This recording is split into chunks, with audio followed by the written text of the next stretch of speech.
Friends, welcome back to my YouTube channel BHU insider Rashi. तो आज की वीडियो में हम बात करेंगे डॉक्यूमेंट्स के बारे में। ये वीडियो को मैं ना 2 पार्ट में बनाऊंगी, ठीक है। एक पार्ट में मैं आपको बताऊंगी कि आपको डॉक्यूमेंट्स कौन कौन से लाने हैं और जो आपके फॉर्म्स हैं, एफिडेविट्स हैं, एंटी रैगिंग वाले और डोजर फॉर्म्स हैं, उनको फिल कैसे करना है, वो चीज़ हम इस वीडियो में कवर करेंगे।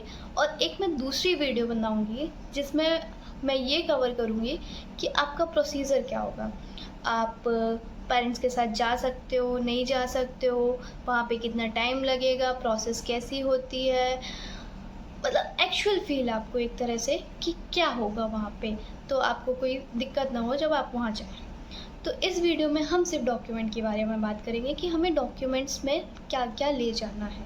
सबसे पहली बात, 2 से 3 दिन के पहले, लाइक जैसे 25 को आपका वेरिफिकेशन है तो 2 से 3 दिन पहले 20 से 22 तक आपका प्रोविजनल एडमिट कार्ड आ जाएगा। जो प्रोविजनल एडमिट कार्ड कैसा होता है वो मैं यहाँ टैग कर दूँगी, तो आप देख लीजिएगा मेरा प्रोविजनल एडमिट कार्ड कैसा था, ठीक है। उसमें आपको लिखा होगा कि आपको कौन कौन से डॉक्यूमेंट्स लाने हैं और साथ ही साथ उसमें लिखा होगा कि आपको किस फैकल्टी में, किस डिपार्टमेंट में जाके अपना डॉक्यूमेंट वेरिफिकेशन कंप्लीट करवाना है। तो अभी बात करते हैं डॉक्यूमेंट्स की। तुम्हें अपने ओरिजिनल डॉक्यूमेंट्स भी लेके जाने हैं, साथ ही साथ एक सेट ऑफ फ़ोटोकॉपीज़ लेके जाना है, ओके। तो 10th और 12th की मार्कशीट रहेगा। तुम्हें 10th और 12th की मार्कशीट तो याद ही रहनी चाहिए, ऑब्वियस है। उसके बाद तुम्हारा मेन आता है, वो है कैटेगरी और इनकम सर्टिफिकेट। अगर तुम SC, ST, EWS, OBC से बिलोंग करते हो तो मस्ट है कि तुम्हारे पास तुम्हारा कैटेगरी सर्टिफिकेट होना ही चाहिए, और साथ ही साथ वो उसकी इशू डेट भी इसी फाइनेंशियल ईयर की, यानी 1 अप्रैल से बाद की होनी चाहिए।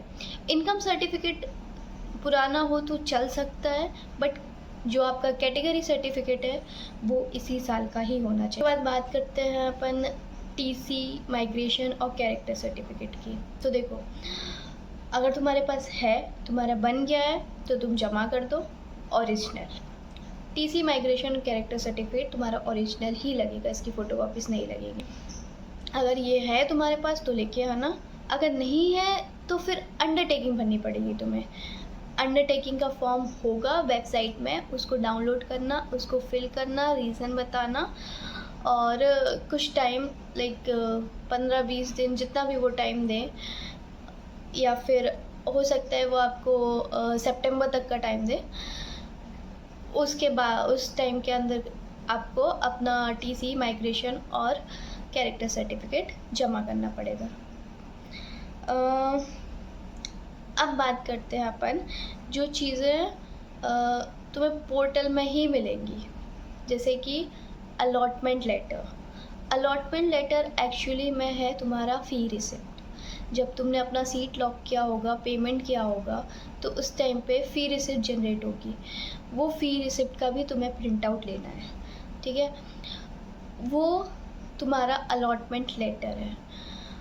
और प्रोविजनल एडमिट कार्ड तुम्हें 2-3 दिन पहले ही आएगा फिज़िकल वेरिफिकेशन के, उसका भी तुम्हें प्रिंट आउट निकलवाना है, उसको भी लेके जाना है। एक ही कॉपी चाहिए, 2 कॉपी की ज़रूरत नहीं। की चीज़ों की बात करते हैं तो CUET का तुम्हें फॉर्म, जब तुमने फॉर्म भरा होगा, रजिस्ट्रेशन किया होगा, उस टाइम पे फॉर्म जो होगा उसका प्रिंट आउट चाहिए। फॉर्म का प्रिंट आउट चाहिए तुम्हें। स्कोर कार्ड, जब तुम्हारा रिज़ल्ट आया होगा तो NTA की वेबसाइट में तुम्हारा रिज़ल्ट पड़ा होगा, उसका जो उसको स्कोर कार्ड बोलते हैं, ठीक है। तो स्कोर कार्ड तुम्हें डाउनलोड करना है और उसको प्रिंट आउट करवाना है और वो लेके आना है। CUET का एडमिट कार्ड। एडमिट कार्ड मैं बहुत बार बोल चुकी हूँ आपको, बाकी जगहों पे शायद ऐसा नहीं होता है, पर BHU वाले मांगते हैं तुमसे, वो वाला एडमिट कार्ड मांगते हैं जो तुम एग्ज़ाम देने वाले दिन लेके गए थे, वो वाला लेके आना है। इन केस तुम्हारा मिसप्लेस हो गया है, अगर है तो ढूंढो, अगर है तुम्हारे पास तो ढूंढो और वही लेके आना। लेकिन इन केस अगर तुम्हारा मिसप्लेस हो गया है तो ठीक है, तुम प्रिंट आउट निकलवा के ले आना, ज़्यादा दिक्कत होगी नहीं तुम्हें। वो मैं और भी वीडियो में आपको बता चुकी हूँ कि उसका क्या प्रोसेस होता है। अब प्रोविजनल एडमिट कार्ड भी हो गया तुम्हारा। अब बात करते हैं फ़ोटोज़ की।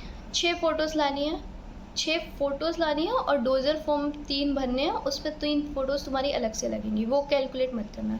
6 फ़ोटोज़ तुम्हें अलग से लानी है जो तुम्हें देनी पड़ेंगी।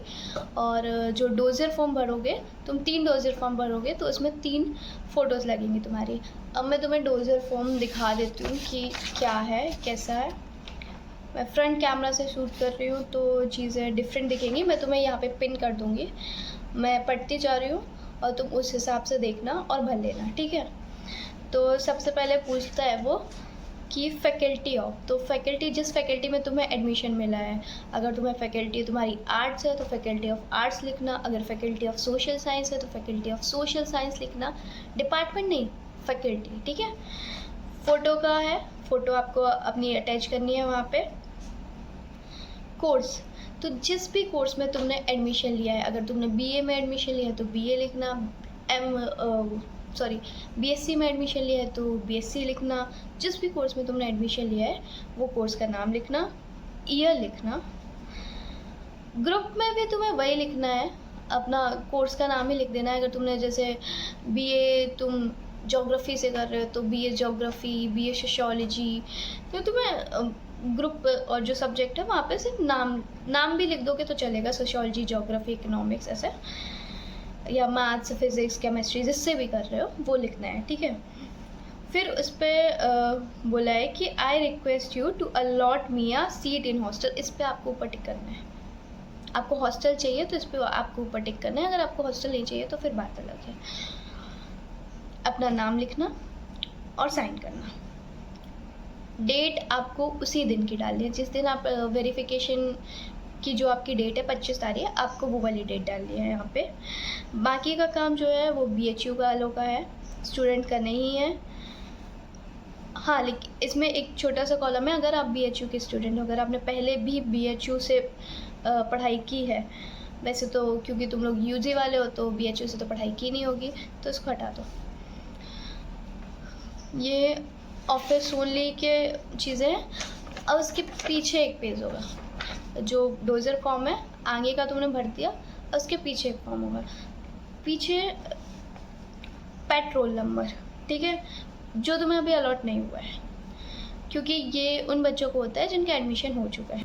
एनरोलमेंट नंबर, ये जब तुम्हारा वो प्रोविज़नल एडमिट कार्ड आया होगा या आएगा, उसमें लिखा होगा तुम्हारा एनरोलमेंट नंबर, उसमें लिखा होगा, वो यहाँ पे फिल करना है।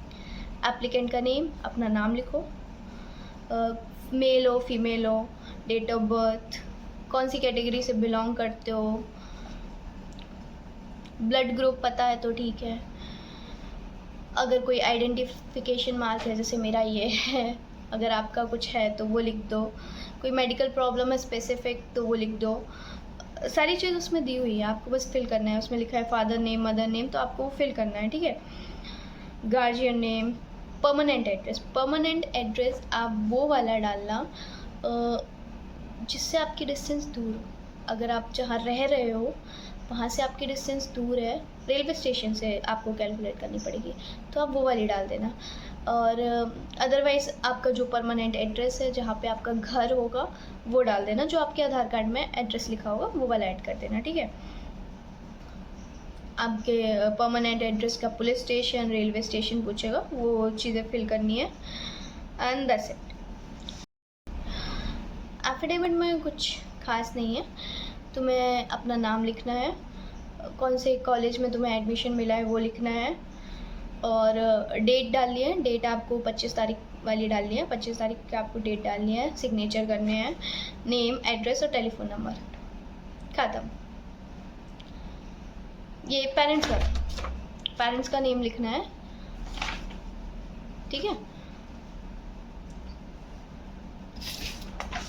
स्टूडेंट वाला भी सेम ही है, तो तुम्हें बस अपना नाम लिखना है, पापा का नाम लिखना है, सिग्नेचर करनी है, डेट डालनी है, हो गया, ख़त्म। एफिडेविट में कुछ नहीं है, सिंपल सा है। हो सकता है तुम्हें एक लिस्ट मिलेगी जिस पे तुम्हें चेक मतलब टिक करना पड़ेगा कि हाँ मेरे ये डॉक्यूमेंट्स हैं, ये वो हैं, तो वो तुम वहीं पे जब अपने डॉक्यूमेंट्स अटैच करना वहाँ पे कर लेना। अ, जब तुम जाओगे डॉक्यूमेंट वेरिफिकेशन के लिए तो वो तुम्हें एक फ़ाइल देंगे। फ़ाइल में ऊपर एक A4 साइज़ का पेज लिखा होगा जिसमें तुम्हें सीक्वेंस लिखा होगा कि तुम्हें कौन से डॉक्यूमेंट किस फॉर्मेट में लगाने हैं। तो जैसे जैसे सीक्वेंस में लिखा है वैसे वैसे अपने डॉक्यूमेंट्स लगाना, उनको बांधना। एक बार चेक करवा लेना, वहाँ पे कुछ सीनियर्स बैठे होते हैं या प्रोफेसर्स भी बैठे हुए होते हैं, तो उनसे चेक करवा लेना। वो एक बार चेक करेंगे कि सारे डॉक्यूमेंट्स आपने सीक्वेंस में लगाए हैं, सही किया है। बाकी तुम्हारे डॉक्यूमेंट्स यही लगने हैं। और मैं एक और वीडियो बना दूँगी जिसमें मैं आपको बता दूँगी कि एक्चुअल सीन क्या होता है, तुम कितने बजे जा सकते हो और प्रोसेस क्या होता है, कितना टाइम लग जाता है, पेरेंट्स अलाउ होते हैं नहीं होते हैं। तो उन सब का मैं एक और वीडियो बना दूँगी, क्योंकि क्या होता है फिर वीडियो लंबा हो जाता है और वीडियो लंबा हो जाएगा तो तुम लोग को आलस आएगी देखने में। तो ये पार्ट 1 समझ लो डॉक्यूमेंट वेरिफिकेशन का। प्रोसेस मैं अलग पार्ट में बता दूँगी आपको। अभी के लिए अगर कोई और डाउट हो रहा है डॉक्यूमेंट को लेके तो मुझे इसी वीडियो के नीचे कमेंट करना, और कहीं नहीं। और कहीं करोगे मैं जवाब नहीं दूँगी, अगर इस वीडियो के नीचे तुम कमेंट करोगे तो मैं जवाब दूँगी। बाकी अगर तुम्हें हेल्पफुल लगी हो वीडियो और सब कुछ समझ में आ गया हो तो भी तुम कमेंट करके मुझे बता देना कि मेरा काम कैसा लगा तुम्हें, ठीक है। बाकी like, comment, subscribe. Okay, bye bye.